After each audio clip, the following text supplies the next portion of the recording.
Dios les bendiga, les habla el pastor Juan Guerrero desde Cali, Colombia. Hoy domingo 5 de abril se han caído las redes sociales en la mañana por la gran cantidad de mensajes. Más de 140,000 iglesias estuvieron enviando mensajes, compartiendo a través del internet, a través del Facebook.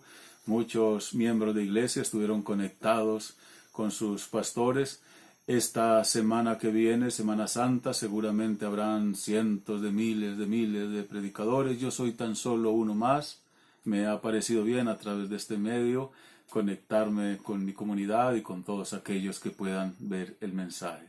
Como creo que van a ver muchos mensajes, me gustaría presentarme un poco más. Yo soy pastor desde hace 25 años, siempre he sido bivocacional. Soy ingeniero de profesión de la Universidad Nacional de Colombia. Estudié licenciatura en teología en el Seminario Teológico Bautista Internacional de Cali. Allí mismo hice el magíster y tengo un doctorado con jesuitas otorgado por la Graduate Theological Foundation.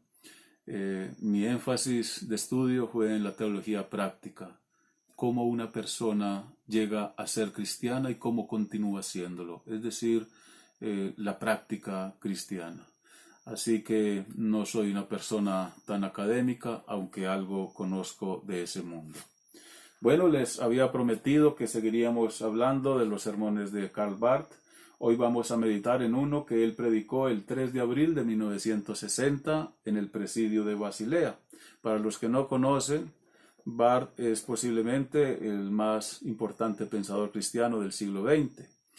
¿Por qué les comparto un poco de los sermones de Barth? Bueno, porque estos días de cuarentena que he estado en la casa encerrado, de desocupado, me he puesto a leerlo y me han gustado mucho, así que me pareció buena idea compartirles lo que siento, lo que es mi experiencia. Sigo un poquito la interpretación de Barth, pero yo lo que comparto lo hago de acuerdo a mi propio contexto, al contexto que considero necesario para nuestro tiempo. Así que son mis propios pensamientos en la guía y en la espiritualidad, mi relación con Dios. Estos días han sido de oración, entre otras cosas, porque encerrados en la casa ha sido un buen tiempo. Para mí, por lo menos, ha sido un buen tiempo. Bueno, sin más preámbulo, quisiera compartirles en la Sagrada Biblia del libro de Jeremías, capítulo 31, versículo 33. Dice así la palabra de sagrada inspiración: pero este es el pacto que haré con la casa de Israel después de aquellos días, dice Jehová. Daré mi ley en su mente y la escribiré en su corazón, y yo seré a ellos por Dios y ellos me serán por pueblo.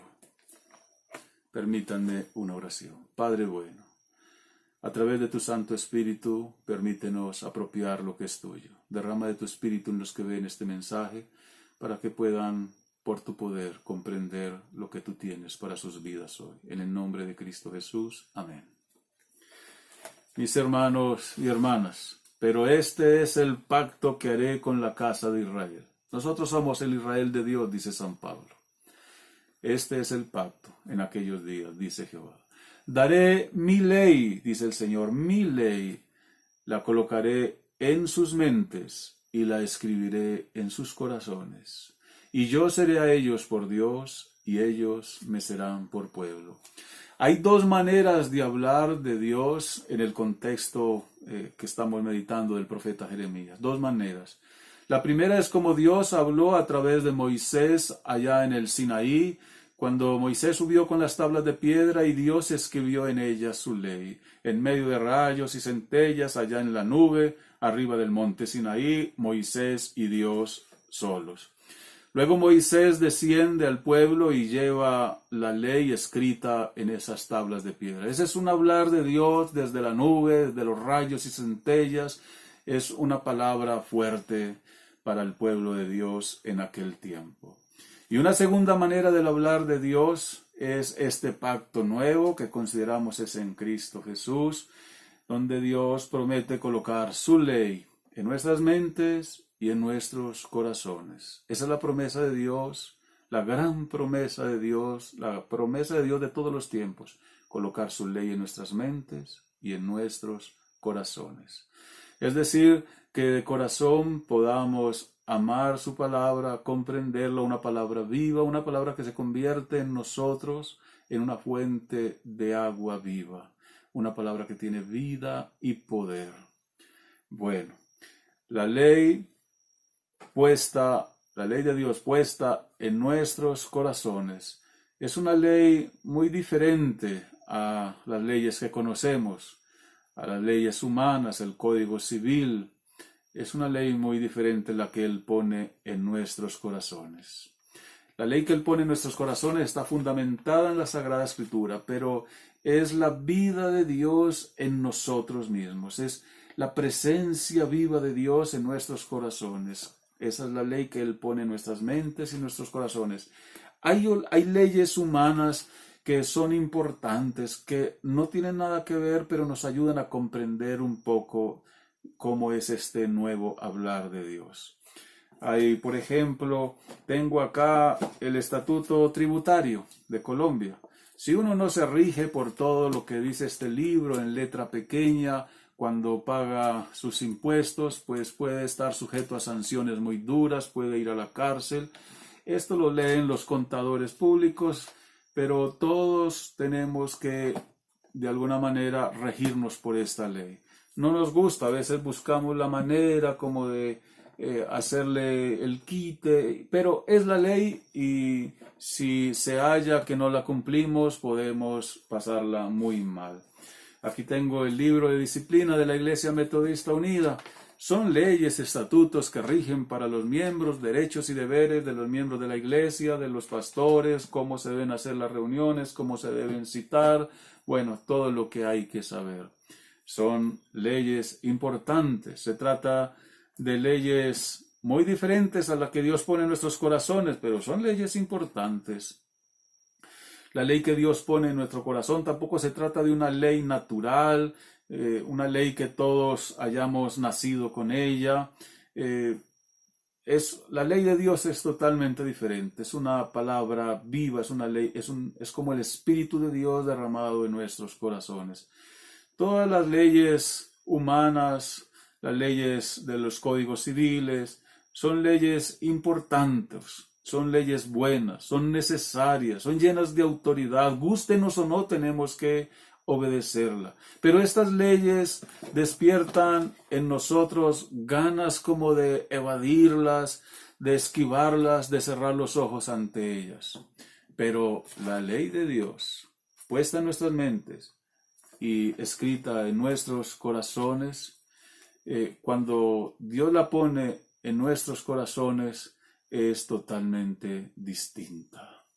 No sabemos por qué Dios hace esto, por qué Dios quiso ponerla en nuestra mente y en nuestro corazón. No lo entendemos, solo sabemos que es una ley que Dios pone por su gracia, gratuitamente, sin que nadie pueda merecerlo. Es una ley que está puesta a nuestro alcance, a nuestros ojos. Parece como que podríamos alcanzarla, pero nosotros en realidad tenemos que pedirla humildemente en oración incesante con las manos vacías. Es decir, como dice San Pablo en otro lugar, no es del que quiere ni del que corre, sino del que Dios tiene misericordia.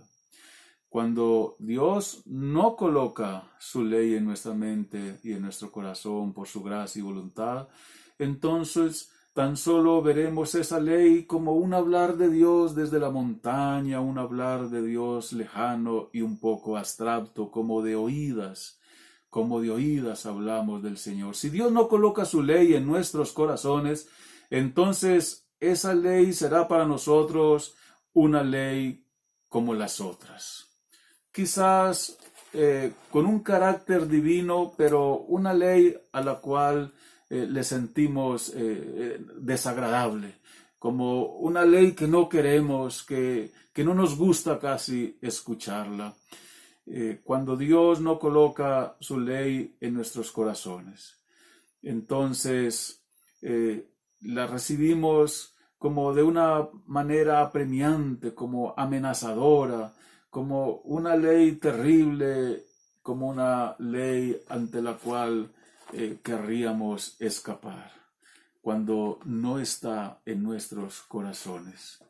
¿Cómo nos habla Dios cuando no pone su ley en nuestros corazones? ¿Cómo es el hablar de Dios? Bueno, desde la nube, allá como habló en tiempo antiguo a través de Moisés. Nos dice de manera tajante y amenazadora: tú tienes que hacer esto o aquello. Tú tienes que arrepentirte, tienes que acoger el bien y rechazar el mal. Tienes que creer, tienes que orar, tienes que ayunar. Es una ley terrible mientras no esté puesta en nuestros corazones. ¿Cómo respondemos nosotros cuando Dios no ha colocado su ley en nuestros corazones? Respondemos de varias maneras. Posiblemente decimos: Señor, ya quisiéramos obedecerte, pero no podemos. Soy demasiado débil, tengo muchas tentaciones, no puedo seguirte. O quizás podríamos dar una respuesta más frívola y decir: Señor, entiendo lo que me estás pidiendo, lo que me estás diciendo, comprendo lo que debo hacer, pero no tengo ningún interés. Quiero hacer otras cosas. Hay otras cosas que me gustan más. Incluso podríamos responder a ese hablar de Dios allá desde la nube, allá de esa manera tremenda. Podríamos responder a ese hablar de Dios de una manera más dramática y decir: Señor, podría obedecerte, pero no quiero. No me gusta que me digan lo que tengo que hacer. Me molesta que me impongan las cosas.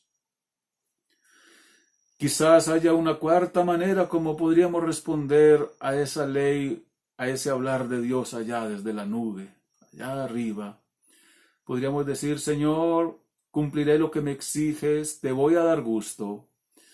Y así empezamos a construir una montaña de méritos, de autosuficiencia, de orgullos espirituales, una montaña de mi propia virtud, de mi propia justicia. Y en esa montaña, como una torre de Babel, me sentaré arriba y estaré de igual a igual con Dios. De igual a igual con Dios. Y quizás Dios esté obligado a reconocerme, a retribuirme. Tal vez le podré reclamar a Dios que merezco una vida próspera. Que Dios está obligado a darme todo lo que yo pida porque lo merezco. Dios está obligado a bendecirme porque me lo he ganado. Alto. Así no es. No podemos responder de ninguna de esas maneras. En realidad, aunque yo crea obedecer a Dios, esa no es la obediencia que Dios quiere. Lo que Dios quiere es colocar su ley en nuestros corazones. Esta es la gran promesa. Dios quiere colocar esa ley en nuestro interior. Él quiere derramar de su espíritu en nosotros. Él lo ha prometido y lo hará. Cuando lo hace, es como si se rasgara un velo. Ya no habla Dios desde la nube, ya no dice más: tú debes, tú tienes que hacer esto o aquello. Ya no nos habla así. Cuando Dios pone su ley en nuestros corazones, es como si nos dijera: tú puedes. Es un hablar diferente. Ya no es: tienes que hacer esto o aquello, sino: tú puedes. Ahora podemos obedecer en libertad, obedecer desde el interior de uno mismo, escoger el bien y no el mal. Comprendemos ahora que la ley de Dios es buena, agradable y perfecta, como dice San Pablo. Cuando Dios coloca su ley en nuestros corazones, sentimos que lo que Dios nos está diciendo es que nos dejemos amar, para que a su vez podamos amar. Como decía San Agustín: ama y haz lo que quieras. El que se deja amar por Dios, a su vez puede amarlo, y mediante este amor que siente por Dios, puede hacer lo que quiera y con toda seguridad terminará haciendo lo bueno, haciendo el bien. El que ama a Dios por sobre todas las cosas, el que se deja amar por el amor de Dios, cuando Dios coloca su ley en nuestros corazones, Es como si nos dejáramos amar por el amor de Dios.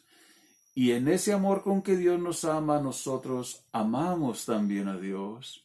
Y así todo lo que hacemos, inspirados en ese amor hacia Dios, necesariamente es bueno. Cuando Dios coloca su ley en tu corazón, sus mandamientos y prohibiciones, entonces puedes cumplirlos, puedes dejarte amar por Dios y puedes devolver ese amor a Dios y por lo tanto puedes amar a tu prójimo, y este es el resumen de la ley y los profetas. Como está escrito: amarás al Señor tu Dios con toda tu alma, con toda tu mente, con todo tu corazón, y a tu prójimo como a ti mismo. Así podrás orar, leer la Biblia, hasta podrás ir a la iglesia, podrás ser más puro, más sincero y serás útil en las manos de Dios. Cuando Él coloca su ley en nuestros corazones, somos transformados. Las cosas viejas pasan y todas son hechas nuevas. Imagino que si escuchas este mensaje, si estás viendo este video, es porque Dios está colocando su ley en tu mente y en tu corazón. Porque tú no estás viendo este mensaje de manera obligatoria porque alguien te lo exija, sino porque Dios te ha inquietado, porque sencillamente lo estás viendo por tu voluntad. Así que Dios está colocando su ley en tu mente y en tu corazón. Solo Dios puede colocar su ley en nuestros corazones. No lo puede hacer alguna persona, no lo puede hacer un buen pastor, un buen predicador. Solo Dios puede colocar su ley en tu corazón. Solo Él puede hacerlo. Y si Él lo hace, entonces, como está escrito: yo seré vuestro Dios, dice el Señor, y vosotros seréis mi pueblo. Y vosotros seréis mi pueblo. Cuando Él coloca su ley, su palabra viva, cuando Él la derrama en nuestros corazones, entonces nosotros seremos su pueblo y Él será nuestro Dios. Esta Semana Santa que hoy comienza, meditaremos en la pasión, en la muerte de nuestro Señor. Si somos el pueblo de Dios, entonces meditar en la muerte del Señor Jesús no será el meditar sobre una historia, un acontecimiento antiguo que no tiene que ver con nosotros, sino que todo lo contrario. Meditar sobre la muerte de nuestro Señor es meditar sobre nuestra propia historia, la historia de nuestra salvación, de cómo hemos venido a ser pueblo de Dios. Cristo murió en la cruz por tus pecados. Dios Todopoderoso, con sus manos clavadas en un madero, por ti y por mí. En esta Semana Santa podremos tener un tiempo de recogimiento y meditar en cómo hemos venido a ser pueblo de Dios, cómo ha sido nuestra historia. Somos su pueblo. Es la historia de nuestra salvación, de nuestra paz con Dios. Es la historia de nuestra propia salvación. Somos el pueblo de Dios. Quiero hacer una oración para terminar. Padre bueno, gracias Señor por este tiempo. Gracias Señor por tu mensaje. Padre del cielo, derrama nuevamente de tu Espíritu Santo sobre todos los que han visto, escuchado este mensaje. Padre, transfórmales. Derrama, Señor, de tu Santo Espíritu. Padre, coloca tu ley en sus mentes y en sus corazones. En el nombre de Cristo Jesús. Amén y amén. Dios es bueno. Dios les bendiga. Dios es bueno. Aleluya. Dios les bendiga.